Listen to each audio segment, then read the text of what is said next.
दोस्तों नमस्कार। स्वागत है आपका हमारे इस YouTube मंच पर। दोस्तों, क्या देश के प्रधानमंत्री नरेंद्र मोदी न्यायिक सक्रियता से डरे हुए हैं? न्यायपालिका द्वारा संविधान सम्मत फैसलों से डरे हुए हैं?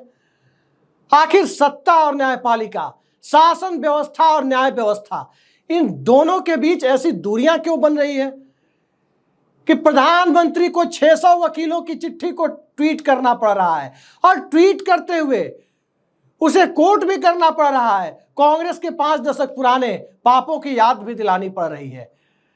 और सबसे बड़ी बात कि न्यायपालिका पर सवाल उठाने वाले ये वकील कौन है? क्या प्रधानमंत्री के इशारे पर यह सब कुछ हो रहा है?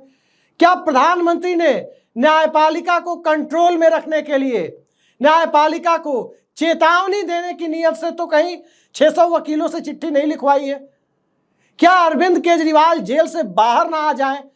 इलेक्टोरल बॉन्ड्स के बाद का मामला इतना आगे न बढ़ जाए जिससे सरकार की बदनामी हो, चुनावी वर्ष में सरकार का कच्चा चिट्ठा खुलने लगे, इससे प्रधानमंत्री डर गए हैं। आखिर वो कौन सी परिस्थितियां हैं कि आज सबसे पहले एक चिट्ठी आती है देश के नामी गिरामी वकीलों की? तकरीबन 600 वकील हैं और इन 600 वकीलों की चिट्ठी, जो judiciary under threat, safeguarding from political and professional pressures, इस शीर्षक के साथ चिट्ठी आती है। और जिस चिट्ठी में आरोप लगाया जाता है कि एक खास ग्रुप, एक विशेष ग्रुप इस देश में न्यायपालिका को प्रभावित करके फैसले लेना चाहता है, इस देश में न्याय व्यवस्था को प्रभावित करना चाहता है और जुडिशरी के ऊपर एक थ्रेट है, एक खतरा है, इस तरह की बात इस चिट्ठी में कही जाती है। वकीलों ने ऐसी चिट्ठी लिखी, यह अपने आप में असामान्य है, सामान्य नहीं कह सकते। लेकिन वकीलों ने तब यह चिट्ठी नहीं लिखी जब 4 जजों ने इस देश की जुडिशरी के इतिहास में पहली बार 12 जनवरी 2019 को प्रेस कॉन्फ्रेंस करने की मजबूरी आ पड़ी थी उनके सामने और प्रेस कॉन्फ्रेंस किया था। 4 जजों ने प्रेस कॉन्फ्रेंस किया था। तब तो बार काउंसिल ऑफ इंडिया ने ऐसी चिट्ठी नहीं लिखी, तब तो 600 वकील सामने नहीं आए। आज क्यों आए? जब इलेक्टोरल बॉन्ड्स का फैसला आ गया तब आए, और इलेक्टोरल बॉन्ड का कच्चा चिट्ठा रोज बरोज खुल रहा है तब आए। कारण क्या है आने का? और जब वकील सामने आए, यह मुद्दा अभी गंभीर बन ही रहा था, लोग अभी ये डिकोड करने में लगे थे कि कहीं इसके पीछे किसी का इशारा तो नहीं है, किसी ताकतवर समूह का संरक्षण तो नहीं है वकीलों के इस समूह को।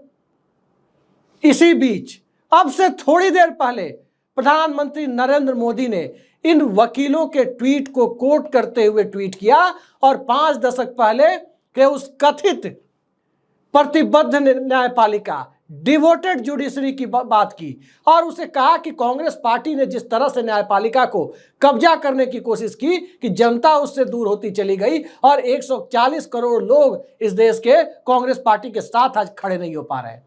सवाल जुडिशरी का था। वकीलों ने कोर्ट को लिखा कि एक विशेष ग्रुप, एक ग्रुप है जो न्यायपालिका के फैसलों को प्रभावित करने की कोशिश कर रहा है। प्रधानमंत्री को इसमें कूदने की क्या जरूरत थी? क्या इस देश का प्रधानमंत्री वकीलों से जुड़े हुए किसी मामले में कूद करके बयानबाजी करे, सोशल मीडिया प्लेटफॉर्म एक्स, पुराना नाम ट्विटर, इस पर आकर के कांग्रेस पार्टी पर या किसी दल पर छीटाकशी करे? क्या संकेत मिलता है इससे? संकेत वही मिलता है जो कल की धाम के कार्यक्रम में प्रधानमंत्री ने कहा था। सुप्रीम कोर्ट का नाम लिया था और कहा था, सुदामा और कृष्ण और चावल की बात बताई थी कि वो जमाना वीडियो कैमरे का होता, सुप्रीम कोर्ट का होता, तो उस वक्त उसे भी रिश्वत का नाम दे दिया जाता। इलेक्टोरल बॉन्ड के फैसले को सुप्रीम कोर्ट ने असंवैधानिक करार दिया था और इलेक्टोरल बॉन्ड का फैसला जब असंवैधानिक करार दिया गया, उसके बाद ही सारा बवाल सुप्रीम कोर्ट और सरकार के बीच शुरू हुआ। आखिर सुप्रीम कोर्ट ने कौन सा पाप किया? कंपनीज एक्ट में हेरफेर, उसको तोड़ा मरोड़ा गया। रिप्रेजेंटेशन ऑफ पीपल एक्ट को से बहुत सारी चीजों को इस इलेक्टोरल बॉन्ड्स के लिए बाहर रखा गया। राइट टू इंफॉर्मेशन का अधिकार जो जनता को है, उससे इलेक्टोरल बॉन्ड्स को बाहर रखा गया। और जब ये सारी चीजें न्यायपालिका को असंवैधानिक लगी, फंडामेंटल राइट्स का वायलेशन लगी, इलेक्टोरल कोड ऑफ कंडक्ट का कहीं ना कहीं ये उपहास उड़ाता हुआ दिखा, तो स्वाभाविक है इसे संवैधानिक करार देना ही था। असली बात तो यह थी कि इतना देर क्यों हुआ। लेकिन जैसे ही यह मामला सामने आया, उसके बाद से सरकार और सुप्रीम कोर्ट के बीच ऐसा लग रहा है कि रस्साकसी बढ़ती जा रही है। आज दस्तखत करने वाले वकीलों की प्रोफाइल और उनके नाम को देख करके हंसी आती है। इसमें अभिषेक मनु सिंघवी नहीं है, इसमें कपिल सिब्बल नहीं है, इसमें प्रशांत भूषण नहीं है, लेकिन जो वकील हैं जरा उनके नाम सुनिए। हरीश साल्वे, बेहद प्रतिष्ठित वकील, जाने माने वकील, कई मौकों पर भारत सरकार की तरफ से पेश हुए वकील, वही हरीश साल्वे जिन्हें उनके क्लाइंट ने अभी कुछ दिनों पहले झूठा साबित करने में कोई कोर कसर नहीं छोड़ी है। ग्लानि होनी चाहिए थी इस मुद्दे को लेकर कि उनके क्लाइंट ने, न्यायपालिका में जीत हार होती रहती है, कोई बुरी बात नहीं है किसी वकील के लिए, लेकिन कोई क्लाइंट अपने वकील को, एक जाने माने वकील को गलत साबित करने में लग जाए, इससे बड़ी ग्लानि का विषय नहीं हो सकता। एसबीआई की तरफ से पेश हो रहे थे इलेक्टोरल बॉन्ड के मुद्दे पर और कह रहे थे कि इतनी जल्दी डेटा नहीं दिया जा सकता, लेकिन जब सुप्रीम कोर्ट ने कहा कि यह क्लिक ऑफ माउस पर उपलब्ध है, ऐसी खबरें आ रही है, सब कुछ उपलब्ध है, एसबीआई ने 24 घंटे में डेटा दे दिया। यानी जिसको डिफेंड कर रहे थे, जिसके बचाव में खड़े थे ये हरीश साल्वे साहब, उस एसबीआई ने, उस स्टेट बैंक ऑफ इंडिया ने सारा डेटा 24-48 घंटे या 72 घंटे के भीतर चुनाव आयोग को दिया और आप आज आपके सबके सामने है। इस मुद्दे को लेकर के हरीश साल्वे के अंदर खीज उठना स्वाभाविक है, लेकिन खीज तो उन्हें अपने क्लाइंट से उतारनी चाहिए थी कि जब आपको पाला बदलना था, जब आपको सर्वोच्च न्यायालय के आदेश का पालन करने के लिए आप तैयार थे, तो हमें क्यों खड़ा कराया कोर्ट में अपनी तरफ से, क्यों अपनी तरफ से कोर्ट में पेश होने पर मजबूर किया? मुद्दा तो वहां बनता था, लेकिन वहां खींच नहीं उतारी, जजमेंट आ गया, आपके हमारे सबके सामने इलेक्टोरल बॉन्ड का फैसला, और उसमें दिन प्रतिदिन खुलासा होता जा रहा है कि किस व्यक्ति ने किसको कितना दिया और क्विड प्रो क्वो, यानी हिंदी में कहें तो किससे कितना फायदा बदले में लिया, वो सब कुछ सामने आ रहा है। कोई तो जेल जाने से बचने के लिए अप्रूवर भी बनता है, विपक्षी नेता को फंसाने के लिए भी बयान देता है, ईडी में बयान दर्ज करवाता है, और उसके बाद ईडी में बयान दर्ज करवाने के बाद इलेक्टोरल बॉन्ड में पैसा भी देता है, पहले भी देता है, बाद में भी देता है, और अंततः एक मुख्यमंत्री की गिरफ्तारी हो जाती है। एक प्राइवेट बैंक इलेक्टोरल बॉन्ड में, आज की ही बात है, एक खुलासा और सामने आया कि एक प्राइवेट बैंक इलेक्टोरल बॉन्ड में पैसा देता है, मोटी रकम सत्ताधारी दल को देता है, और उसके बाद अपने पक्ष में मनमाफिक नियम भी बनवा लेता है। ये सारी चीज आप देख रहे हैं कि किस तरह से इलेक्टोरल बॉन्ड काम कराने के बदले में दी गई रिश्वत को लेजिटिमेट करने की प्रक्रिया प्रतीत हो रही है। दूसरे बड़े वकील मनन कुमार मिश्रा 11-12 सालों से बार काउंसिल ऑफ इंडिया के चेयरमैन है। इस देश में वकीलों का सबसे बड़ा संगठन बार काउंसिल ऑफ इंडिया, उसके चेयरमैन है। बिहार के गोपालगंज के रहने वाले हैं। वाल्मीकि नगर से बसपा के टिकट पर लोकसभा चुनाव भी लड़ा था और जमानत भी गंवा दी थी। आगे भी चुनाव लड़ने की तमन्ना रखते हैं, लेकिन चाहत पूरी नहीं हो पा रही है। तो राजनीति करने की चाहत, चुनाव लड़ने की चाहत बार काउंसिल में ही पूरा कर रहे हैं। उन्होंने भी दस्तखत किए हैं इस चिट्ठी पर, जो 600 वकीलों के दस्तखत है, उसमें हरीश साल्वे के अलावा मनन मिश्रा भी हैं। अब तीसरे वकील पर आइए, Adish Agarwal. Adish Agarwal Supreme Court Bar Association के चेयरमैन हैं।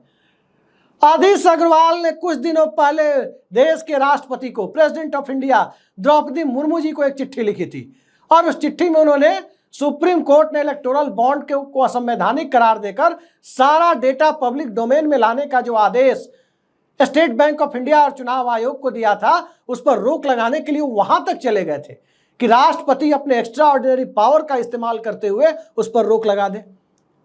और वो चिट्ठी उन्होंने सुप्रीम कोर्ट बार एसोसिएशन के लेटर हेड पर लिखी थी।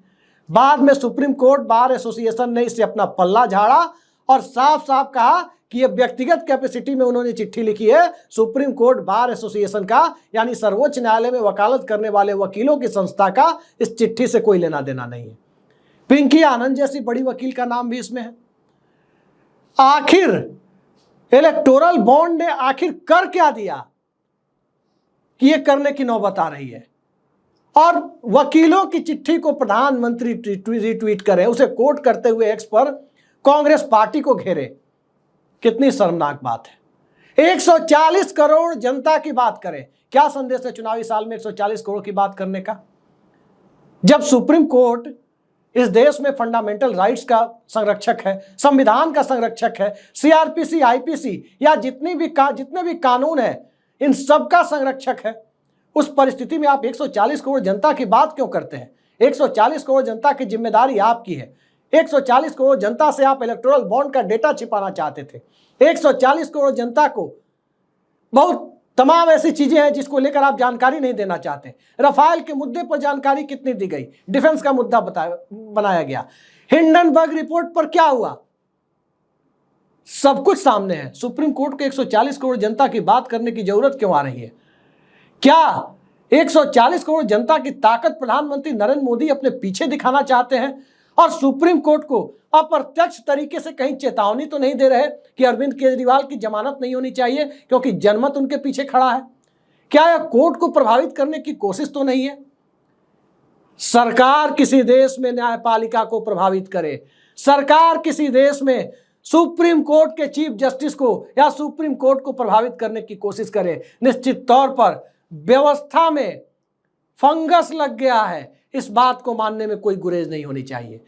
इंडिपेंडेंट जुडिशियरी यानी स्वतंत्र न्यायपालिका, स्वतंत्र ऑडिटर यानी स्वतंत्र नियंत्रक महालेखा परीक्षक, स्वतंत्र चुनाव आयोग और मानवाधिकार, सिविल सोसाइटी, यह इस देश में या दुनिया के किसी भी लोकतांत्रिक देश में एक स्वस्थ लोकतंत्र की सबसे बड़ी निशानी होती है। सरकार को इससे दिक्कत क्या है? राइट टू प्राइवेसी का मामला संविधान पीठ में जाता है। महाराष्ट्र के मामले पर इसी सुप्रीम कोर्ट ने, जस्टिस चंद्रचूड़ साहब की अदालत ने जो 2-3 चीजें साफ कर दी, आप देख सकते हैं कि हिमाचल में सरकार नहीं गिरा पाए लोग। साफ कर दिया सुप्रीम कोर्ट ने कि किसी दल के आंतरिक मतभेद के मुद्दे पर राज्यपाल नहीं कह सकते किसी सरकार को फ्लोर टेस्ट के लिए जब तक कि कोई गुट या पार्टी समर्थन वापस ना ले, वो चिट्ठी ना मिले। यह भी कह दिया कि वो परिपाटी बंद होनी चाहिए और उसे रोक लगा दी उस पर कि अध्यक्ष के खिलाफ, विधानसभा अध्यक्ष के खिलाफ या लोकसभा अध्यक्ष के खिलाफ यदि कोई विधायक या सांसद दल बदल करने के पहले नोटिस दे देता है, उनकी निष्पक्षता पर संदेह जताता है, उन्हें सुनवाई से अलग करने की जो परिपाटी चल रही है वो गलत है। वही स्पीकर सुनेंगे। जब ये दोनों बातें कर दी, हिमाचल प्रदेश में कोई भगत सिंह कोश्यारी नहीं बन पाया, हिमाचल प्रदेश में स्पीकर के खिलाफ नोटिस नहीं दिया जा सका और हिमाचल प्रदेश में विधायकों को तोड़ने के बावजूद सरकार नहीं गिराई जा सकी। क्या यही चंद्रचूड़ साहब का गुनाह है? ये चंद्रचूड़ साहब ने इस देश की जुडिशियरी की रक्षा की, संविधान की रक्षा की, महाराष्ट्र के मामले पर, इलेक्टोरल बॉन्ड्स के मामले पर, कई ऐसे मामलों पर। तो क्या उन्हें घेरने के लिए और चुनावी वर्ष में जैसे जैसे इलेक्टोरल बॉन्ड्स का डेटा सामने आ रहा है, कोई गेमिंग कंपनी, कोई दवा कंपनी जिसके सैंपल फेल हो रहे हैं, उसकी जांच कहां तक पहुंची या दबा दी गई, लोगों को कुछ नहीं पता, लेकिन वो कंपनी इलेक्टोरल बॉन्ड्स दे रही है, वो जीवन रक्षक दवाएं भी बना रही है। कार्रवाई कहां सोई हुई है, किस ढंग से हो रही है, यह पूरे देश को पता है। क्या यही सब करने के लिए इलेक्टोरल बॉन्ड्स लाया गया था? और क्या यही सब इस देश की जुडिशियरी होने देती? आज प्रशांत भूषण ने अपने ट्वीट में हरीश साल्वे पर निशाना साधते हुए एक बड़ी बात कही है। मैं नहीं जानता प्रशांत भूषण की कई बातें सच है या गलत, लेकिन बकौल प्रशांत भूषण और उनका ट्वीट कि पनामा पेपर के मामले में कथित संलिप्तता हरीश साल्वे की है, तो हरीश साल्वे का उन्होंने जिक्र किया है और इस वजह से वो सरकार के पक्ष में खड़े हैं, ऐसा इशारा वो कर रहे हैं। जो वकील इस देश में राम जेठमलानी को कोई अपने पक्ष में खड़ा नहीं कर पाया, इस देश में तमाम बड़े वकीलों को सत्ता कभी झुका नहीं पाई, यही पनामा पेपर्स का मामला है। नवाज शरीफ का पॉलिटिकल करियर खत्म हो गया। भारत में क्या हुआ पनामा पेपर्स पर? प्रशांत भूषण की बात कही बात में सत्यता हो या ना हो, हरीश साल्वे उसमें हो या ना हो, लेकिन कुछ लोग तो होंगे, और जो होंगे उनकी जांच क्यों नहीं होती है? क्या वो इतने प्रभावशाली हैं? न्यायपालिका को कटघरे में खड़ा करना, न्यायपालिका के ऊपर प्रत्यक्ष या अप्रत्यक्ष रूप से सवाल उठाना और उस सवाल उठाने वाले समूह को प्रधानमंत्री का संरक्षण हासिल होना। संरक्षण इसलिए क्योंकि प्रधानमंत्री उसको समर्थन करते दिखे, तो इस समर्थन को, चूंकि ताकतवर और रसूखदार पद पर, देश के सबसे बड़े पद पर बैठे हुए व्यक्ति हैं, तो इसे संरक्षण ही माना जाएगा। तो इस प्रकार का संरक्षण यदि न्यायपालिका के खिलाफ बोल रहे हैं, न्यायपालिका को एक वर्ग विशेष से, एक विशेष ग्रुप से प्रभावित लोगों से घिरे होने का आरोप लगाने वाले पत्र को प्रधानमंत्री की सहमति या समर्थन होना, इससे खराब बात इस देश में लोकतंत्र के लिए नहीं हो सकती। संवैधानिक उपचारों के तमाम उपबंध उपलब्ध है। न्यायपालिका में यदि कोई जज किसी का आचरण संदिग्ध है या खराब है, उसके लिए महाभियोग जैसी व्यवस्था है। कई जजों पर महाभियोग आया, रामास्वामी पर पारित नहीं हुआ, लेकिन बाद में कई जजों पर जैसे ही एक सदन में पारित हुआ, दूसरे सदन में पारित होने के पहले जजों ने इस्तीफा दिया।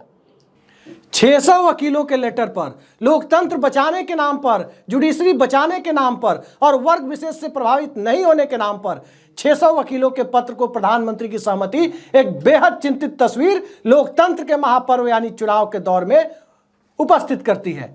निश्चित तौर पर इसका उपाय होना चाहिए और प्रधानमंत्री को इस तरह की चीजों से बचना चाहिए। प्रधानमंत्री किसी दल के नहीं, देश के होते हैं और ये बात उस पद पर बैठे हुए व्यक्ति को जरूर पता होनी चाहिए। आज के लिए इतना ही। नमस्कार।